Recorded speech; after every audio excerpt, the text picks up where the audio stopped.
তো হ্যালো বন্ধুরা, আমি তোমাদের অনন্ত। প্রথমেই আমি তোমাদের কাছে রিকোয়েস্ট করছি, আমার কথাগুলি না শুনে কেউ ভিডিওটা এড়িয়ে যাবেন না।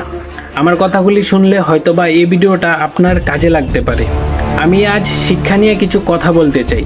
যদি আপনার ছেলে মেয়েকে ভালো শিক্ষায় শিক্ষিত বানাতে চান, বা আপনার ছোট ভাই বা ছোট বোনকে ভালো শিক্ষায় বা উচ্চশিক্ষায় শিক্ষিত বানাতে চান, তাহলে এই ভিডিওটা আপনাদের জন্যই। আগে আমরা জানতাম পড়াশোনা মানেই শুধু বই ছিল, কিন্তু এখনের সমাজে বা এখনের জেনারেশনে পড়াশোনার সাথে মোবাইল, ইন্টারনেট ও নতুন প্রযুক্তি এসব শিক্ষার অংশ হয়ে উঠে গেছে। এই জন্য শান্তিনিকেতন মেডিকেল কলেজ আর সিউড়ি ইঞ্জিনিয়ারিং কলেজ একসাথে কাজ শুরু করেছে, যাতে আমাদের গ্রামের ছেলেমেয়েরাও ভালোভাবে পড়াশোনা করতে পারে আর নতুন কিছু শিখতে পারে। এখানে ডিজিটাল আর এআই শেখানোর উপর জোর দেওয়া হয়, যাতে ভবিষ্যতে তারা ভালো কাজ পায় আর নিজের পায়ে দাঁড়াতে পারে।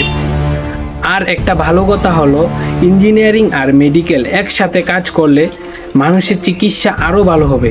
আমরা চাই গ্রামের ছেলেমেয়েরও এগিয়ে যাক, আরও কিছু শিখুক, আরও বড় হোক, আরও নিজের পরিবার ও সমাজের মুখ উজ্জ্বল করুক। আসুন আমরা সবাই এই উদ্যোগে সমর্থন করি। ধন্যবাদ। আর আমার এই ভিডিওটা ভালো লেগে থাকলে একটা শেয়ার করে অন্যদেরকেও দেখার বা জানার সুযোগ করে দেবেন। নমস্কার।